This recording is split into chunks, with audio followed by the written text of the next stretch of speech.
let's try to keep them short and sweet. Quite interesting project. I was just in a hospital last week and I saw the doctor losing the papers and making a mess. So how do you see the adoption in places like Quebec? Because like everyone has to have the app. So how do you make sure that everyone has the app? Well, the ideal solution is that everybody has it, but it's not going to be very soon, of course, and we plan to go incrementally.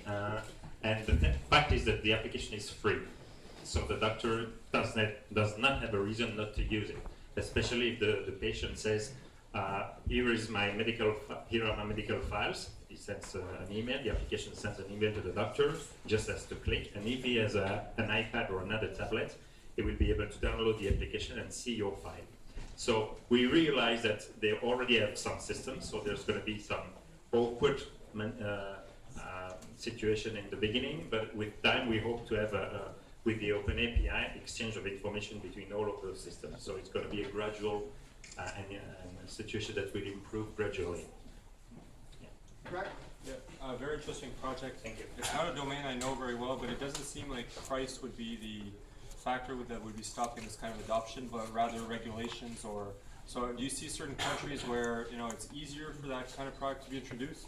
I know for a fact that a lot of startups or initiatives like that have tried to start from here in Quebec, and it's very hard. So where are you seeing this adoption being easiest, like to start? Well, honestly, we have a long experience with those matters, but in Belgium and the European countries, we don't have a lot of experience in other countries yet, so this is yet to be discovered by us. So I don't have a definite answer to your question, but we have been very careful to put initially in the system a number of garde-fous, if you want. So we don't store any data in the cloud.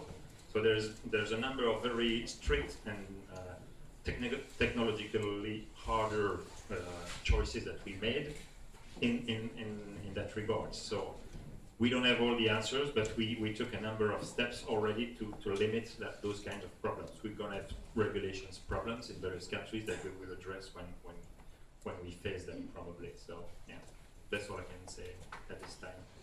Okay, Yes. one last question. Okay, one last over there. Hi, I have a background in software development, but my family are actually all in the medical field.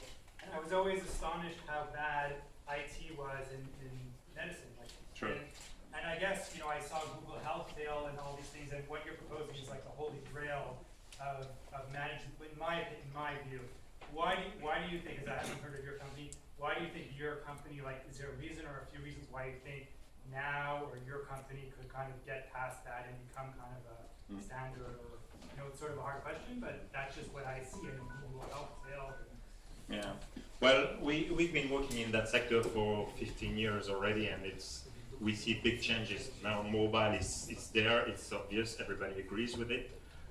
Previously, medical data was extremely sensitive, touchy. It's still today, but a lot more since privacy problems, Facebooks, and everybody accepting more than previously.